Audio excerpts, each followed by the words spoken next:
de voir s'il y a encore des indications de butée aujourd'hui et quelle serait leur place. Alors, un petit peu de coxométrie. Et qu'est-ce qui caractérise l'ensemble des dysplasies de hanche? C'est le fait d'abord que la tête est dans le paléocotyle. Il n'y a pas de néocotyle, il n'y a pas de nouvelle formation d'acétabulum.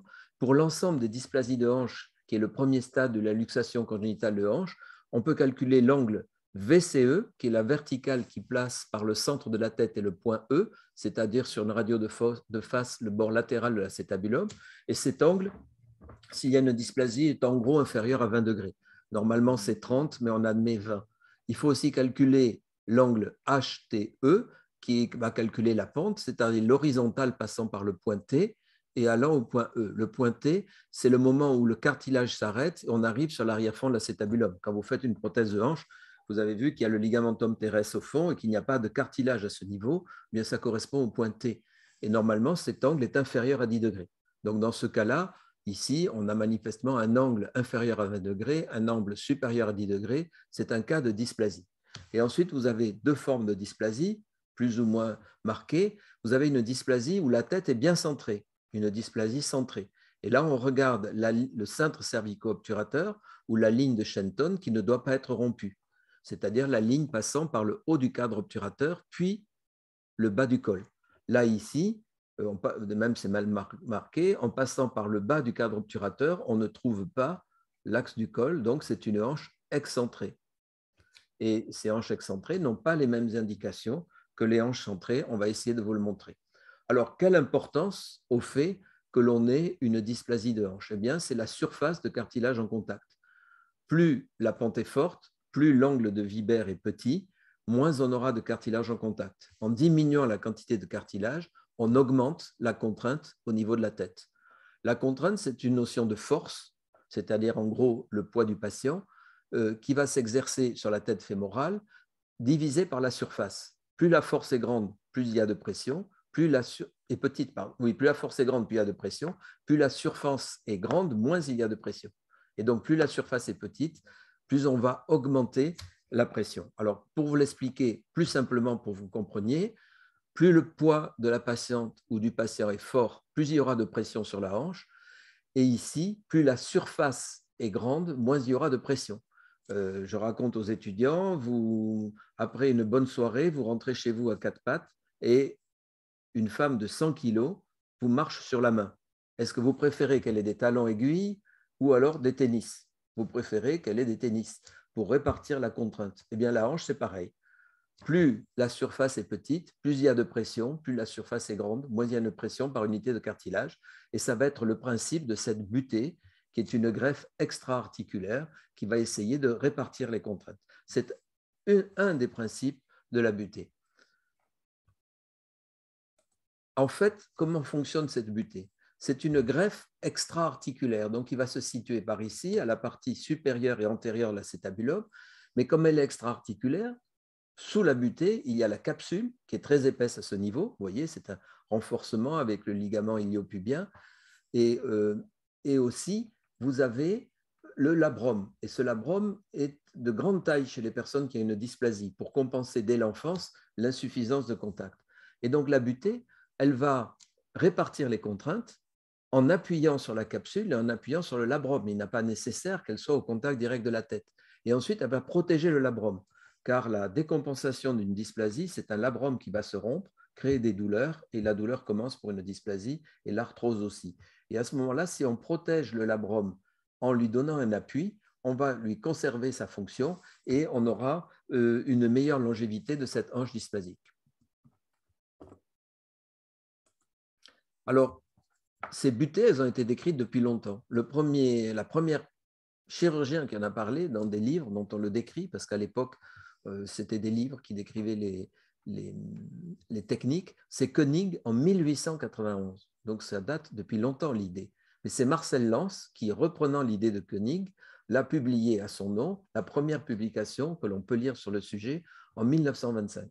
Et Marcel Lance, il a décrit cette technique qui est tout à fait utilisable aujourd'hui. C'est-à-dire on détache des copeaux du bord latéral de l'aile iliaque, on les appuie sur la capsule et on fait une greffe par derrière. Et c'est tout à fait faisable. Voici une opération qui a été faite selon la technique de Lens. Et vous voyez, ça fait une magnifique butée d'une personne qui avait une très forte dysplasie centrée. Mais ensuite, nos maîtres, ils ont essayé de stabiliser cette butée, c'est ce qui les intéressait le plus. Alors Lens, il a décrit une deuxième technique qui consiste cette fois-ci à abaisser carrément la surface articulaire, mais chez l'adulte, c'est dangereux. C'est peut-être faisable chez l'enfant, sous réserve, je pense qu'il y a des interventions équivalentes aujourd'hui de ce Lens 2 qui permettent de recouvrir de manière partielle la tête assez fémorale. La technique de Salmon est une des plus utilisées en France. C'est un Marseillais et on fait un rail au-dessus de l'articulation et on encastre dans le rail une crête iliaque bicorticale. Alors l'intérêt de cette technique, c'est qu'on peut mettre une butée d'assez grand volume qui couvre l'ensemble de la tête fémorale. Et normalement, c'est bien stable. La difficulté, c'est que ce rail, il n'est pas facile à faire et d'obtenir une bonne stabilité, ce n'est pas garanti. C'est pour ça que Roi Camille, il a repris la technique de Salmon, il a rajouté cette petite astuce, il a rajouté une cale supérieure et une vis. Et comme ça, en serrant la vis, on augmente la stabilité de la greffe en appuyant sur la capsule. Attention, dans les résultats, on va voir que lorsque la greffe appuie trop sur la capsule, ça peut être néfaste. Il faut quand même qu'il y ait assez d'espace pour que la tête puisse passer, surtout si elle n'est pas parfaitement ronde. Judet a décrit une technique où on formait une forme de U qu'on venait encastrer sous l'épine iliaque antéro-inférieur, c'est-à-dire sous le tendon direct du muscle rectus femoris, et on l'encastrait, ça permettait de couvrir essentiellement cette partie antérolatérale et en avant. Technique pas facile à faire, et vous voyez, c'était fait avec une hémicrête iliaque. Et ici, par exemple, vous avez la technique de Roi Camille, c'est la même que Castin, mais au lieu de mettre une greffe, il mettait une plaque avec la même idée. Et puis, je ne peux pas ne pas vous parler de la technique toulousaine de notre maître qui s'appelait Rienaud, qui en 1966, donc c'était le patron d'orthopédie à Toulouse des années 50, en 1966, il a décrit une butée encastrée en raquette. C'est-à-dire qu'il détachait l'épine iliaque antéro-supérieure et une sorte de raquette au-dessous. Et cette raquette, il l'encastrait dans un trou fait au-dessus de l'articulation. Et vous voyez, c'était une butée en raquette. En fait, ce qui compte, c'est qu'il y a un appui osseux fait avec une autogreffe en avant. Est-ce que ça a évolué? Eh bien oui, nous avons Lafayette Lage, qui peut-être nous écoute maintenant, je n'ai pas regardé, de Sao Paulo, qui en 1991 a décrit une technique de greffon pédiculé, dans l'idée qu'il y ait moins de lise, que la greffe soit vascularisée, mais aussi qu'il y ait un effet musculaire. Et vous voyez, il s'est attaqué à des dysplasies beaucoup plus importantes et même à des malades neurologiques, avec des subluxations de hanches. Et donc, c'est une butée qui est stabilisée par des vis, mais qui conserve l'insertion du tenseur du fascia lata. Et ce tenseur du fascia lata, il peut avoir un effet de coaptation. Cependant, pour faire cette opération, on conserve cette grande voie d'abord de Smith-Petersen que nous allons peut-être un petit peu critiquer parce que c'est dommage aujourd'hui quand on fait des prothèses de hanche par des mini-voies d'abord, que ce soit par en avant ou par en arrière, de devoir faire un Smith-Petersen première ou deuxième manière. Je vous rappelle, le Smith-Petersen, on suit la crête iliaque, puis on revient par devant faire une sorte de voie de Huetter. Et pour la butée, il est conseillé de plutôt repartir un petit peu vers l'arrière comme ça pour être plus à l'aise pour faire la butée. N'empêche que, et la première manière, c'est quand on détache tous les muscles de l'aile iliaque en latéral. Et la deuxième manière, c'est quand on détache aussi la partie médiale de l'aile iliaque. Donc, vous voyez l'importance de la voie d'abord, ce qui fait que les suites opératoires sont assez longues. Et à une époque, pour être sûr que la butée ne bouge pas, on attendait pendant 3-4 mois le malade alité, ce qui a un petit peu fait reculer cette intervention. Alors, il y avait comme complication essentielle cette convalescence longue, le fait qu'on a perdu la crête iliaque au-dessus, ce qui peut faire une déhiscence et des douleurs musculaires. Et aussi, il y avait à peu près 17% de lésions du nerf cutané latéral de la hanche, qui, je vous rappelle, donnent des méralgies qui sont très douloureuses. C'est pourquoi, en 2007, j'ai proposé avec mes collègues une technique un petit peu différente, c'est-à-dire une technique qui va faire ça par une voie des bords minimale invasive qu'on va appeler intermusculaire. On va prendre un morceau de crête iliaque par une petite incision et on va introduire la butée par une petite incision au bon endroit que nous allons expliquer. Et ensuite, il n'est pas nécessaire du tout de faire de mise en décharge parce que quand une hanche est centrée, elle n'a pas des effets de subluxation. C'est-à-dire il y a beau y avoir une hyperpression sur le cartilage, cette hanche, elle ne change pas de position. Donc la greffe, elle est de toute façon protégée. Elle n'est pas mise en danger par la tête qui se subluxe. Donc il n'est pas nécessaire d'attendre et donc c'est une chirurgie qui peut être faite en ambulatoire. Alors, elle a un intérêt, cette chirurgie, d'où cette petite image ici, c'est qu'elle est très facile à apprendre. La courbe d'apprentissage n'est pas longue et comme ça se fait sous contrôle d'amplificateur, on met toujours la butée au bon endroit. Je vais vous en expliquer les différentes étapes. Il y a 3 étapes. La première étape, il faut prendre un greffon bicortical en conservant l'épine iliaque antéro-supérieure. Donc, on va faire une incision de 3 cm. Pourquoi 3 cm?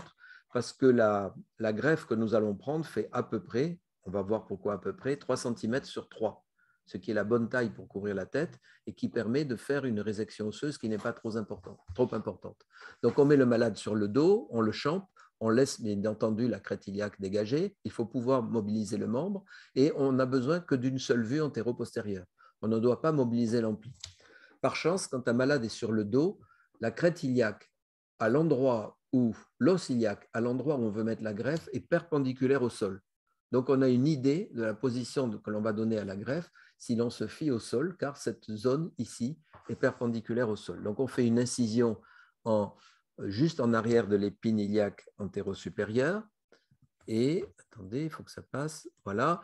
Et on va faire ça. C'est-à-dire ça, c'est l'épine iliaque antéro-supérieure. Et il faut découper de manière parallèle un greffon de 3 cm sur 3. Alors, et ensuite, ici, on va le couper de manière oblique et détacher ce morceau en laissant l'épine ici.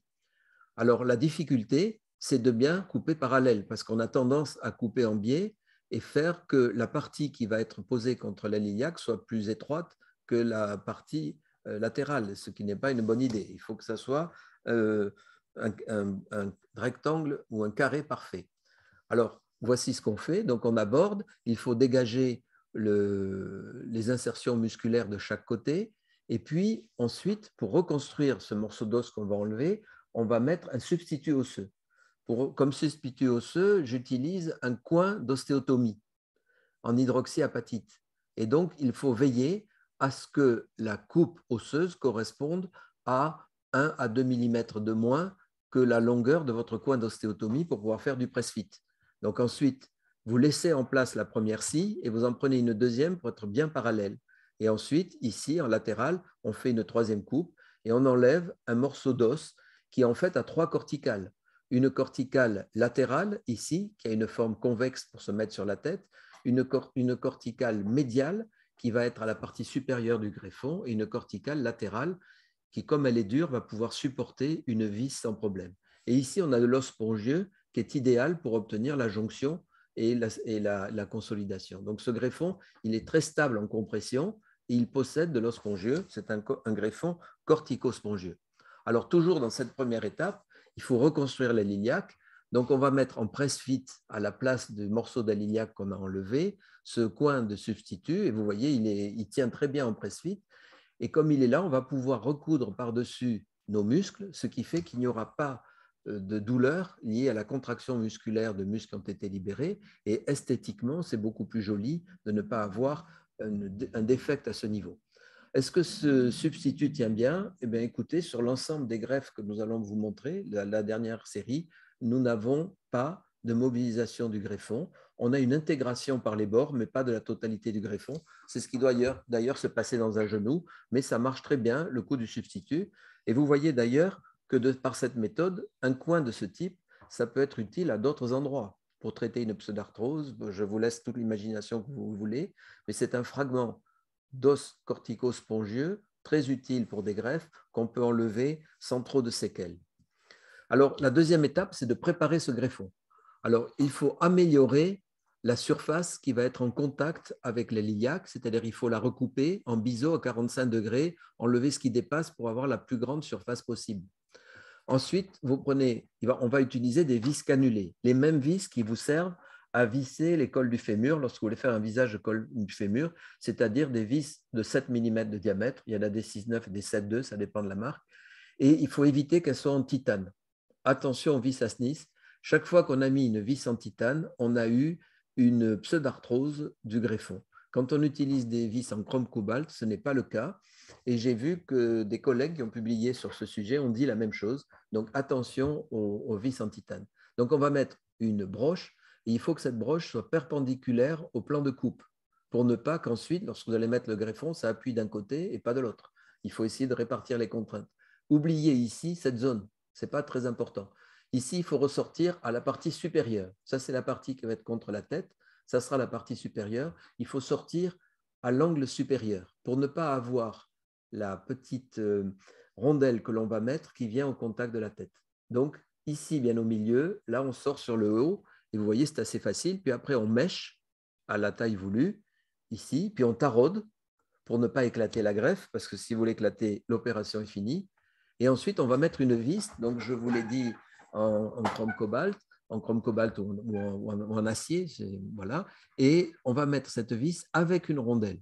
Et cette vis, il faut qu'elle puisse d'un côté faire la compression et de l'autre la prise dans l'os. Et donc, il faut qu'elle fasse 6 cm et que 3 cm soit pour la compression, puisque la greffe fait 3, et 3 cm dans l'héliaque. Donc, vous savez déjà, avant de commencer, quelle vis vous allez utiliser. Il n'y a pas de mensuration à faire. Un acétabulum à l'endroit où nous allons mettre la greffe, ça fait 4 cm. Donc, 3 cm, ça suffit. Vous aurez une bonne vis en compression. Par contre, la rondelle est essentielle. Quand on ne la met pas, la vis qui est conique, la tête de vis qui est conique, s'enfonce dans la greffe et la casse. Ensuite, la troisième partie, eh bien, il va falloir mettre ce greffon au bon endroit. C'est la voie d'abord que vous connaissez, c'est-à-dire Watson-Jones, que vous connaissez mieux sous le nom de Rottinger maintenant, qui passe entre le tenseur du fascia lata et le fessier, le moyen fessier. Donc ici, là, si vous passez ici, vous avez un espace musculaire où on atteint assez facilement l'acétabulum et au bon endroit, puisqu'on veut être à la partie antéro-supérieure de l'acétabulum. Les repères pour trouver ce bon endroit, c'est vous dessinez l'épine iliaque antéro-supérieure et une verticale, enfin pas une verticale, une ligne allant dans le sens de la cuisse vers le bord latéral de la rotule. Vous dessinez la partie supérieure de votre trochanter et le pubis. Et vous dessinez une ligne qui va du pubis à la partie supérieure du trochanter.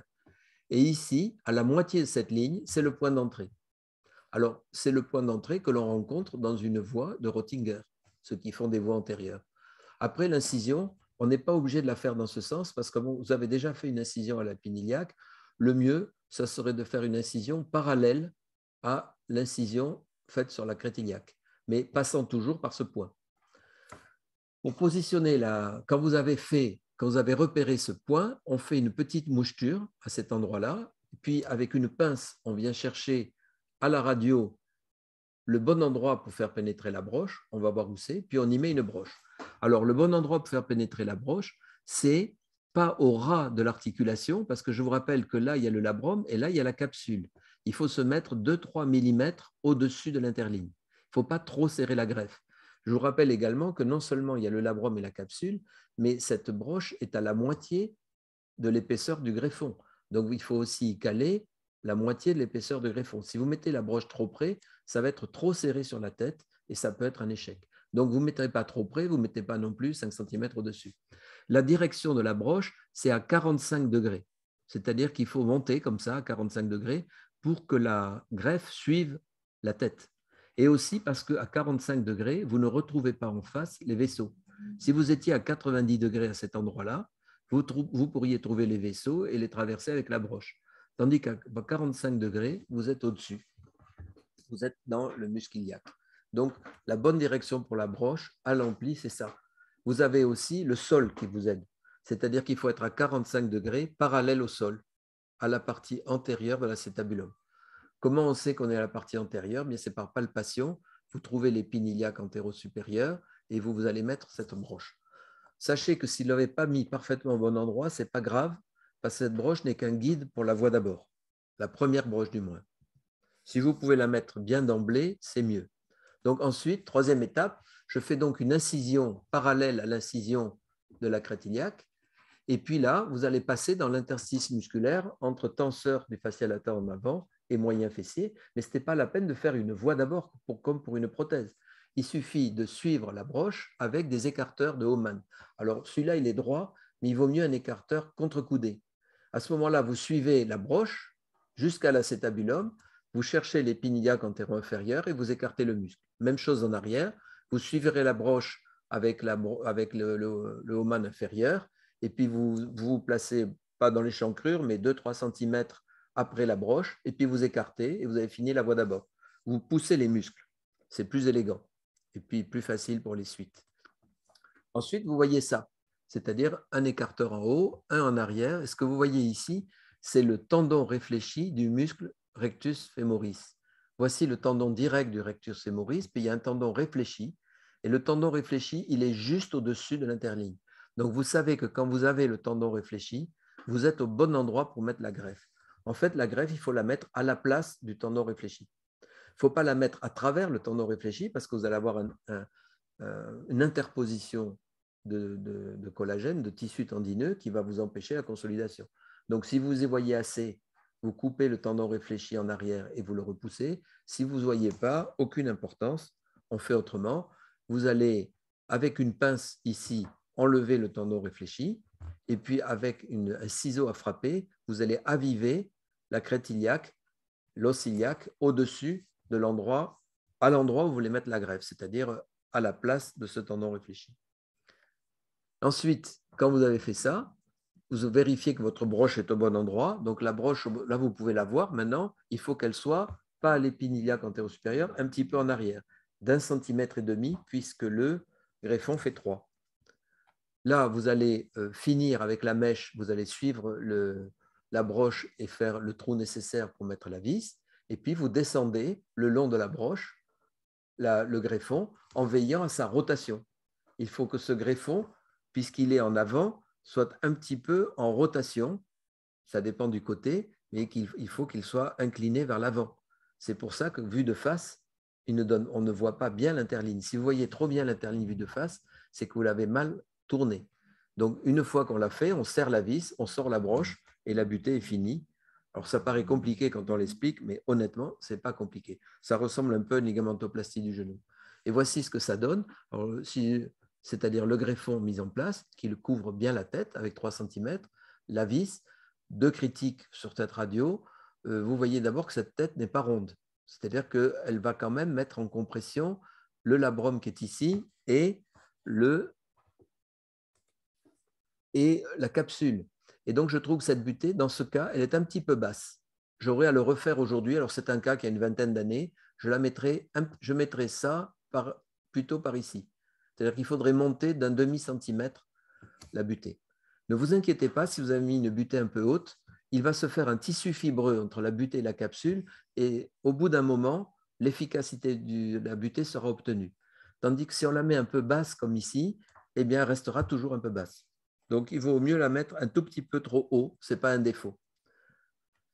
Voici la même malade un peu plus tard, donc 10 ans après, donc ce n'est pas du tout un peu plus tard, et vous voyez qu'en fait, la greffe, elle s'est remodelée. Elle s'est un petit peu détachée de la vis, mais surtout, elle a donné l'espace, et puis ce malade a une arthrose qui n'a pas évolué, donc le but est obtenu dans ce cas. Voici la même malade 10 ans après, parce qu'on pourrait discuter du fait que de créer une butée sur un acétabulum, ça va créer un conflit fémoro-acétabulaire par effet pince. Actuellement, il nous arrive, sous arthroscopie ou par voie d'abord, d'enlever une partie de l'acétabulum pour que le malade n'ait plus de conflit. Et là, dans cette opération, on va mettre un bout d'os qui pourrait créer un conflit. Oui, mais il faut savoir que ces malades, ils ont d'abord une dysplasie, c'est-à-dire qu'il leur manque de l'os là où on en a mis. Ils ne sont pas couvrants. Et ensuite, ils ont une antéversion du col, ce qui fait que ces malades, avant l'opération, ils ont 60 degrés de rotation interne. Donc, c'est-à-dire qu'avant que le col vienne toucher la butée, vous voyez que cette malade n'a perdu rien en rotation, ni en abduction, ni en flexion, et qu'elle a une bonne stabilité unipodale. Et les cicatrices sont minimes avec très peu de lésions musculaires. Donc, cette butée est une opération assez simple pour le malade et le chirurgien. Quels sont les gags que l'on peut obtenir? On peut avoir une résorption de la greffe. Ça arrive, ce n'est pas très grave, c'est une adaptation. Par contre, on peut avoir une résorption complète de la greffe. Et je vous l'ai dit, c'est dans les cas où on s'est trompé de vis et on a mis une vis en titane. Il faut l'éviter dans tous les cas. Et voici ce que je voulais vous expliquer. Les gens qui ont une dysplasie de hanche, ils ont énormément de rotation interne. Donc, le conflit fémoro-acétabulaire antérieur, c'est une flexion de hanche, rotation interne. Ces gens-là, avant qu'ils aient un contact, ce n'est pas les gens normaux. Évidemment, si vous prenez quelqu'un qui a une coxa profunda et que vous rajoutez un bout d'os, oui, vous aurez un conflit. Voici par exemple un autre avantage de cette technique, c'est que ce malade a une dysplasie bilatérale, et bien en un seul temps, le même jour, on va lui faire les deux butées. Le saignement est inexistant, les douleurs ne sont pas importantes, et les autres opérations dont on va parler, c'est-à-dire les ostéotomies fémorales, les triples ostéotomies périacétabulaires, un chiari bilatéral, c'est quand même très difficile. Les autres opérations en bilatéral, c'est pratiquement impossible. Là, c'est fait en une fois. Et vous allez voir ce patient, je pense qu'on en a le cas, le voici en post-opératoire. Donc, il se lève le lendemain. Et là, on l'a fait partir un jour, mais il pourrait partir le jour même. Les douleurs ne sont pas majeures. Surtout si on a greffé la prise crétiliaque. Et dans les suites, aucune rééducation. Et il marche avec des cannes parce qu'on lui a fait les deux côtés, mais on peut lui donner l'appui complet à un mois, même s'il n'a pas encore consolidé. On n'attend pas qu'il ait consolidé. Le voici à 3 mois. Vous voyez, les butées ont consolidé. Il a de bonnes mobilités articulaires et tout va bien. On lui a fait les deux côtés. Alors, les gags possibles, le premier, c'est celui-là, c'est-à-dire on n'a pas mis la rondelle et à ce moment-là, en serrant, on a cassé la greffe. Ce n'est pas dramatique parce que ça a quand même consolidé, ça a quand même fait son effet, d'autant plus que ce cas était un cas un petit peu limite, limite pour faire ce genre de technique, mais ça a globalement marché. Oui, même quand il y a un gag, vérifiez que ça marche bien quand même parce que c'est possible. Voici une butée, cette fois-ci au bon endroit, mais la malade avait mal, il n'y avait pas la rondelle, donc ça c'est les premiers cas que j'ai fait vers 1996. Il n'y a pas la rondelle, donc c'est une erreur. Le pas de vis n'est pas assez long, il devrait aller jusque-là. Et ça a marché quand même, mais la malade avait mal à la vis, donc on sort la vis. Et il est nécessaire d'enlever la vis dans plus de la moitié des cas. Quand quelqu'un a mal, vous dit qu'il a mal à l'endroit de la cicatrice en bas, et quand vous appuyez dessus, ça fait mal, c'est la vis, il faut la sortir. Ce n'est pas une grosse opération de sortir. Je vous présente maintenant une série personnelle de 95 hanches et je me permets d'arrondir un peu les chiffres pour plus de simplicité. Donc, le recul moyen était de l'ordre de 13 ans, les 2 tiers étaient des femmes, 1 tiers des hommes et l'âge moyen était de 35 ans. Nous avons eu 4 lises de la greffe, 3 pseudarthroses. Il est à noter pour la lise des greffes, mais aussi des pseudarthroses, que c'est lorsqu'on utilise une vis en titane que l'on a ce type de complications qui n'arrivent pas lorsqu'on utilise une vis en acier.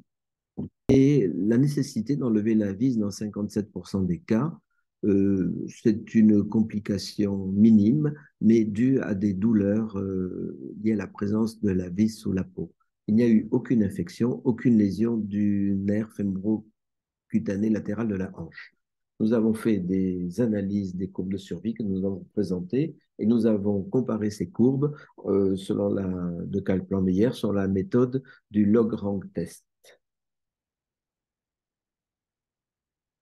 Alors, si l'on compare cette voie minimale invasive avec la voie de Smith-Petersen, nous voyons que nous retrouvons à peu près les mêmes chiffres de pseudarthrose et de résorption. 1% d'infection, c'est tout à fait négligeable et surtout ce qui est rapporté, ce sont des infections superficielles, mais il y a eu 17% de lésions du nerf cutané latéral de la hanche et je ne parle pas des suites opératoires qui sont beaucoup plus longues que celles observées par voie minimale. Alors, combien ont eu une prothèse totale de hanche? 22%. Mais 52% de ceux qui ont eu une prothèse totale de hanche l'ont eu pendant les 5 premières années, ce qui doit faire poser des questions. Pourquoi dès le début beaucoup de prothèses de hanche et puis après presque plus? Certainement parce que les indications n'ont pas été parfaites, que nous avons intégré sans le savoir des stades 3 d'arthrose et il aurait été nécessaire de faire un arthroscanner à tous les patients qui auraient permis de voir de l'arthrose en avant ou en arrière, ce que ne montre pas une radio standard. Un scanner simple aurait d'ailleurs suffi. Et puis, nous allons voir qu'il y a une incidence de l'âge après 30 ans plus de prothèses qu'avant 30 ans et aucune prothèse chez les patients opérés avant 25 ans, quel que soit le sexe.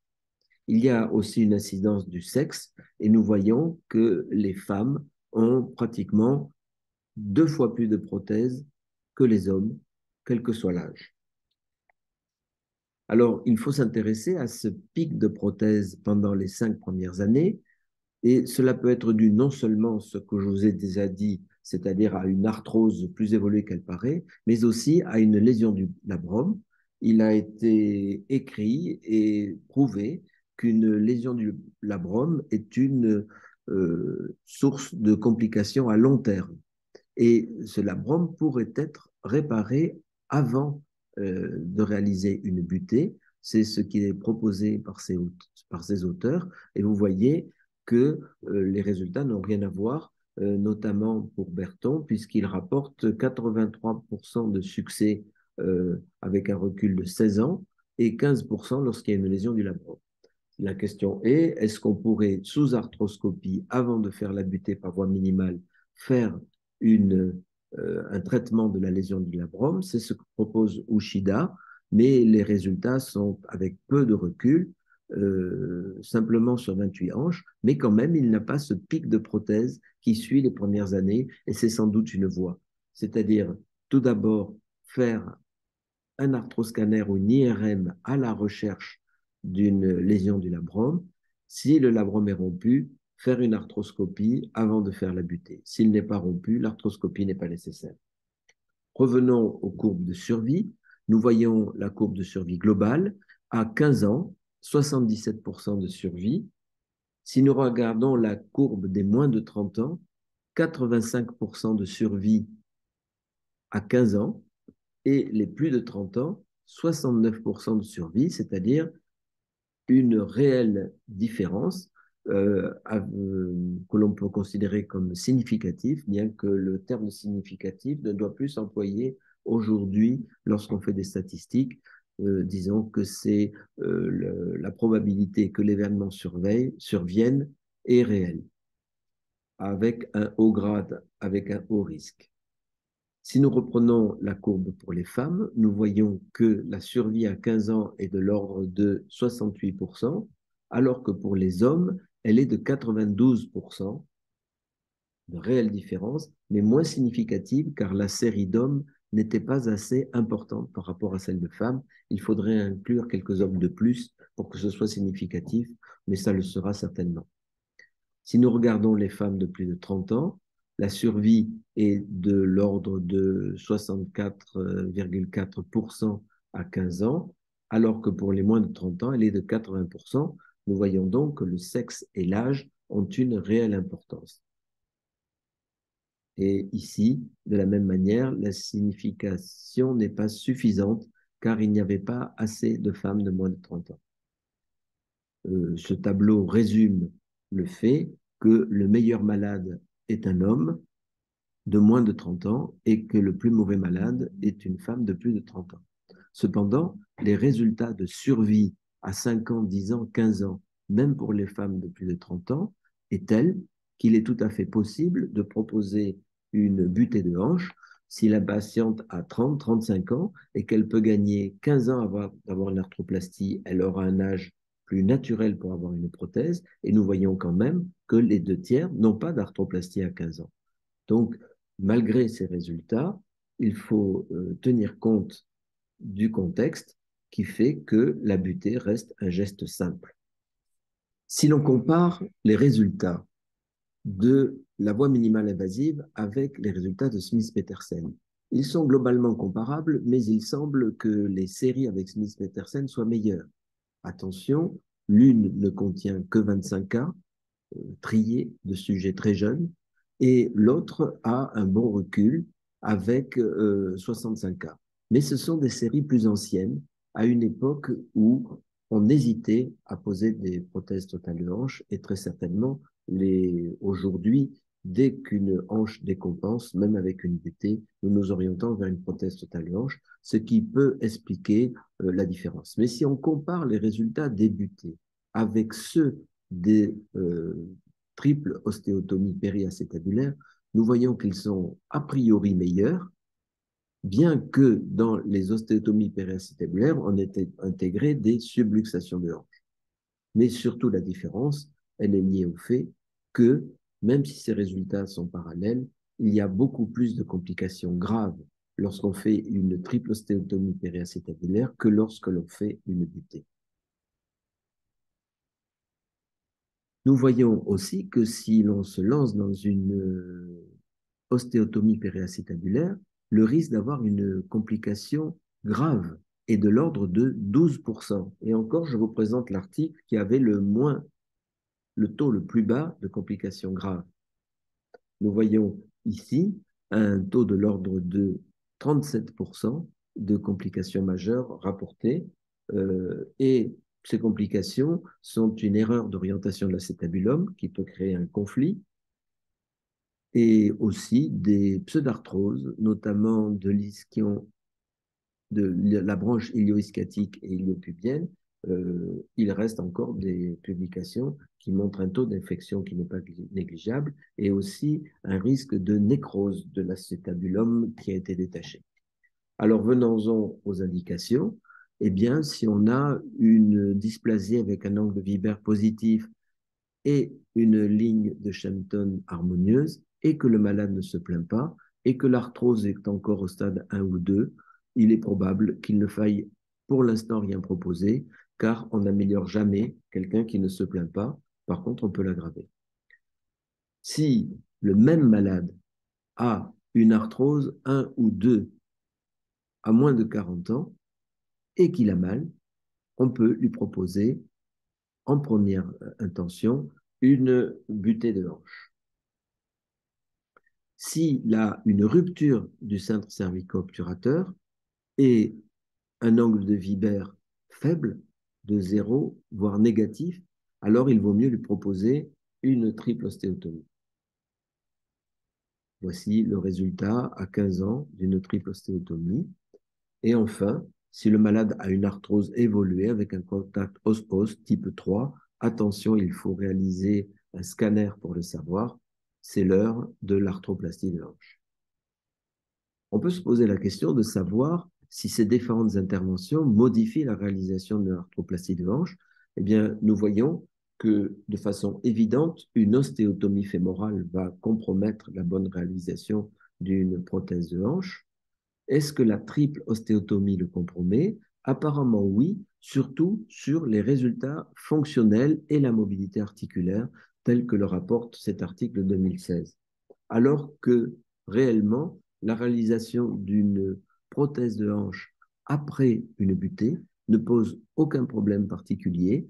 La butée ne gêne pas, on peut faire une voie d'abord antérieure ou postérieure, et il vaut mieux d'abord poser la cupule, puis réséquer un excédent de butée, mais ne pas faire l'inverse, car la butée peut aider à la bonne stabilisation de la prothèse. Pour résumer les indications, nous voyons que si un malade a une arthrose de grade 1 ou 2, avec un angle de Vibert positif, mais inférieur à 15 degrés, avec une tête centrée, c'est une bonne indication de butée de hanche. Dans tous les autres cas, il vaut mieux faire une ostéotomie périacétabulaire. Des cas qui ne vont pas forcément dans les indications que je vous ai montrées. Voici ici une malade qui a eu dans l'enfance des ostéotomies de varisation, des rotations, qui a recentré globalement cette hanche, mais là, il persiste une dysplasie, la hanche est douloureuse, mais vous voyez, il persiste du cartilage, là, avec un petit pincement ici. Mais elle a 32 ans et elle a un merle d'aubigné à 3, 6, 4, donc ça fait mal, 3. 6, les mobilités articulaires sont normales, 4, elle boite, mais elle boite un peu. Donc, qu'est-ce qu'on lui propose? De faire une butée, voilà, ici, pas de l'autre côté va bien. Et puis à 12 ans, vous voyez, il n'y a pas d'aggravation, mais surtout ce qui compte à 12 ans, c'est son état clinique. Elle a encore un petit peu mal, mais pas beaucoup. Les mobilités articulaires sont normales, elle ne boite plus. Donc 12 ans après, elle a toujours sa hanche. Et comme je ne sais plus quel âge elle avait au début, 32 ans, eh bien, ça fait, elle a déjà atteint un âge honorable et elle n'est toujours pas au stade de la prothèse. Ça veut dire qu'on peut peut-être encore attendre 10-20 ans, on va voir. Les butées, quand ça ne marche pas, c'est au début, mais quand ça marche, ça dure très longtemps. Donc, pour l'instant, elle a passé le cap de la prothèse. voici un malade qui est intéressant parce qu'on le voit ici en 2017, mais en 2017, il a eu en l'an 2000 une butée percutanée, comme je vous l'ai décrit. Alors, c'est une reprise de butée parce qu'il avait déjà eu une prise ici. On lui a repris une deuxième fois et on lui a fait cette butée. Alors, elle paraît un petit peu haute, la butée, mais elle ne l'est pas. C'est là qu'il faut la mettre. Je vous rappelle, la capsule, le labrum et de toute façon un petit peu de tissu fibreux et la butée n'a pas besoin d'être immense. Cette butée, il en est très content. De l'autre côté, il a eu un chiari. Et donc, quand on le revoit en 2017, la butée a 17 ans, le chiari a 25 ans. Donc, ce chiari depuis 25 ans pour une hanche qui devait être du même type. Et là, il vient pour une hanche douloureuse gauche, très limitée. Donc, nous allons lui faire une prothèse sur ce chiari. Et voici. Et donc, maintenant, on est en 2021. Il a toujours pas mal du côté buté et il a un bon résultat de sa prothèse de hanche. Ce chiari lui a permis de gagner 25 ans, mais la butée est en compétition pour une opération beaucoup plus légère dans un même cas, puisqu'apparemment, il avait une hanche centrée. Alors, on va regarder la hanche précédente. Elle était légèrement excentrée. Donc, peut-être que le chiari était justifié ici lié à l'excentration, et là, une hanche globalement centrée. Ça peut se discuter. Donc, un dernier cas qui, celui-ci, est particulièrement intéressant parce que vous voyez que cette femme a 23 ans. Elle a une douleur de l'aine à gauche, c'est-à-dire ici, je pense, gauche ou droite, je ne sais plus où est-ce qu'elle a la douleur, on va voir.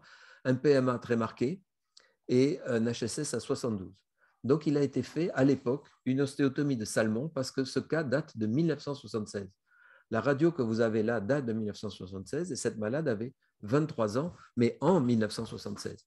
Donc, c'est M. Fica qui l'a opéré et lui a fait une opération de Salmon. Donc, c'est bien à gauche. Et vous voyez, il a fait une opération. Ici, il a mis le greffon. Il a fait de très grandes greffes, mais il a sans doute eu raison, vu l'importance. En fait, il faut refaire un angle de Vibert à 30 degrés. Donc, il a fait bien. Il a greffé par-dessus. Et donc, la voix, on la revoit en 2001.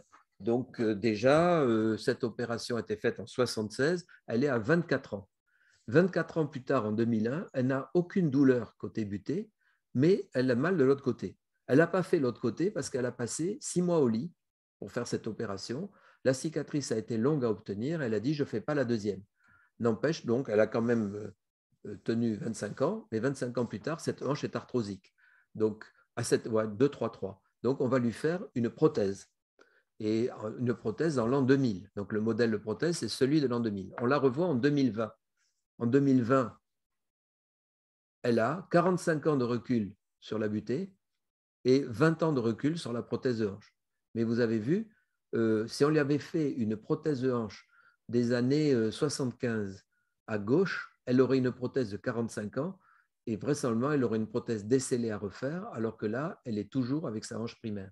Donc, cette butée, sur un cas extrême, qui quand même correspond à ça, une hanche centrée. Ça, c'est très important, mais avec un angle de Vibert à 0, une pente très forte de l'ordre de 20-30 degrés. Elle a un très bon résultat avec cette butée. Elle aurait dû faire les deux. Elle a eu tort de ne pas accepter la deuxième. Tout ça pour vous dire qu'on peut aller assez loin dans les indications et qu'on peut en espérer un bon résultat. Donc, bonjour à tous. Merci Monsieur Chiron de m'avoir invité aujourd'hui. Donc, je vais vous présenter un travail que j'ai fait avec le docteur Pierre Marthe, qui est mon directeur de thèse et MCU à Dijon. Je suis de Dijon. Et avec le docteur Jean-Emmanuel Gédouin, qui est chirurgien à Nantes et qui a une bonne expérience de chirurgie de la hanche conservatrice. On s'est intéressé à une population très spécifique et qui est plutôt rare. On n'en voit pas très souvent, mais on en parle pas mal dans la littérature actuelle. C'est les patients jeunes qui ont des dysplasies limites, donc avec un VCE entre 18 et 25. Allez-y, monsieur Chiron. Donc, le traitement de ces jeunes patients, c'est un challenge et c'est très débattu dans la littérature actuelle. Certaines équipes préconisent la triple ostéotomie estabulaire et d'autres équipes l'arthroscopie. On sait que ces patients, ils ont une part non négligeable d'instabilité. Donc, on s'est posé la question, est-ce que cette butée peut être stabilisatrice et donc un traitement adapté à ces hanches qui sont dysplasiques mais limites? Diapo. Oui, s'il vous plaît. Donc, vous avez fait le rappel de coxométrie, monsieur Chiron, tout à l'heure. Un VCE normal, c'est supérieur à 25 degrés.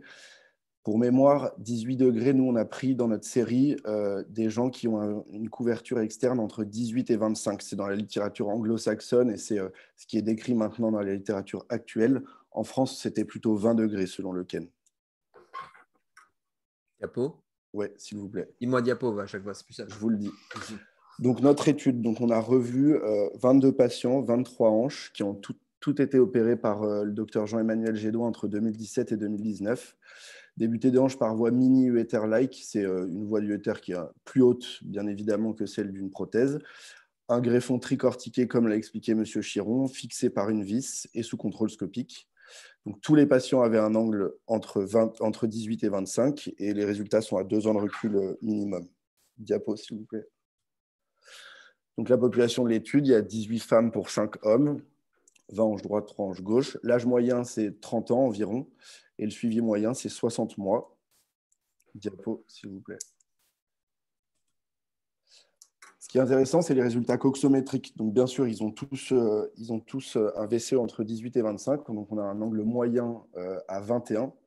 Et ils ont une obliquité du toit qui est très importante. Il y a 92% des patients de la série qui sont dysplasiques, qui ont un toit fuyant, comme on appelle ça, qui sont supérieurs à 10 degrés. Le grade d'arthrose des gens lors de l'opération, 60% de grade 0, 40% de grade 1. Comme vous l'avez dit, M. Chiron, ce n'est pas forcément bien indiqué chez des gens qui ont une arthrose déjà évoluée. Et ce qui est intéressant aussi, c'est les lésions du labrum à l'imagerie. Ils ont tous eu une imagerie en coupe avant d'être opérés. Il y avait quasiment 75% qui avaient une lésion du labrum à l'imagerie. Diapo. Donc, notre hypothèse, comme je vous l'ai dit au début, ces patients qui ont une tendance à l'instabilité, est-ce que la butée permettrait une stabilisation en s'opposant à la force subluxante antérolatérale de la tête fémorale? Diapo. Donc, voilà les résultats préliminaires à 2 ans de recul minimum. C'est une étude qui est en cours de finalisation. Donc, on a pris différents scores cliniques, le Harris modifié, le non-arthritic hip score, le IOT-12 qui est un score de qualité de vie et le DEVAN.